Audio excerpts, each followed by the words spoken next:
নমস্কার বন্ধুরা, কৃষ্ণ কিচেনে আপনাদের স্বাগত জানাচ্ছি। আজকে আমি একটা পটলের রেসিপি বানাচ্ছি।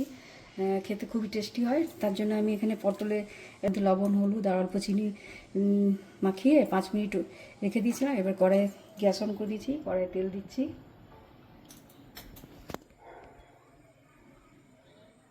এখানে 4টে পটল আছে, তার জন্য আমি এখানে একটা টমেটো আর একটা শুকনো লঙ্কা নিয়েছি।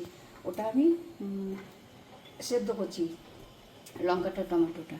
তেল গরম হয়ে গেছে, এবার পটলগুলো আমি ছেড়ে দিচ্ছি।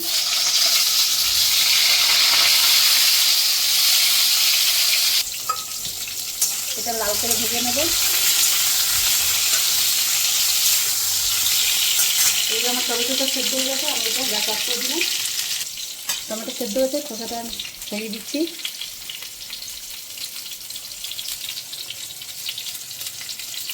এটা অল্প লবণ দিয়ে আমি সিদ্ধ করেছি, মিক্সার গ্রাইন্ডারে দিয়ে দিলাম। শুকনো লঙ্কা আর টমেটোটা এটা আমি একটা পেস্ট বানিয়ে দিচ্ছি। ভাজা হয়ে গেছে, এরকমই লাল লালভাবে ভাজা হবে। এবার আমি এগুলো উঠিয়ে রাখছি।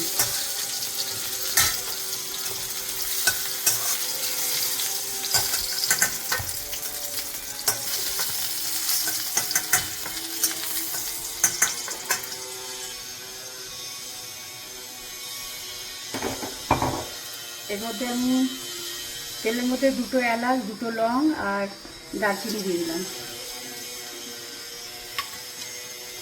এবার অল্প ক্যাপসিকাম দিয়ে দিলাম। ওর মধ্যে আমি স্বাদ মতো লবণ দিয়ে দিচ্ছি।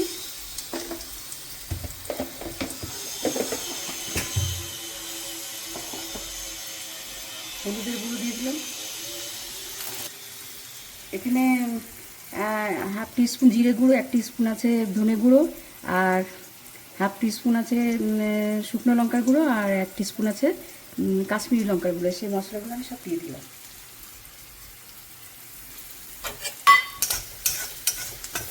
দিয়ে আমি একটু ভেজে এবার আমি পটলটা দিয়ে দিচ্ছি।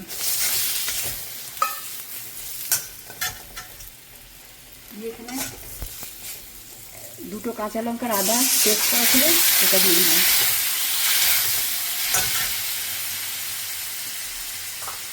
আর এখানে একটা টমেটো শুকনো লঙ্কা পেস্ট করা ছিল, সেটাও আমি দিয়ে দিলাম। ভালো মতো মশলাটা আমি কষিয়ে নিচ্ছি 2-3 মিনিট ধরে।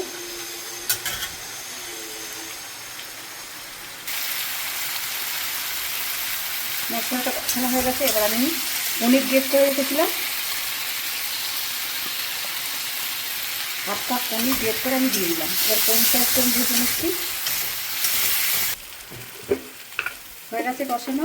পনিরটা দিয়েও আমি 1-2 মিনিট ধরে অল্প চিনি দিয়ে দিচ্ছি, অল্প জল দিয়ে দিলাম, সেদ্ধ হবে।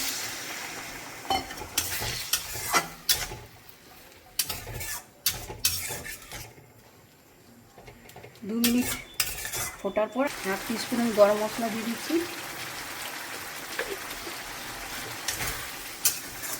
এবার জলটা শুকানো পর্যন্ত আমি এটা একটু ঢেকে রাখছি। আমার পটলের রেসিপিটা বানানো হয়ে গেছে।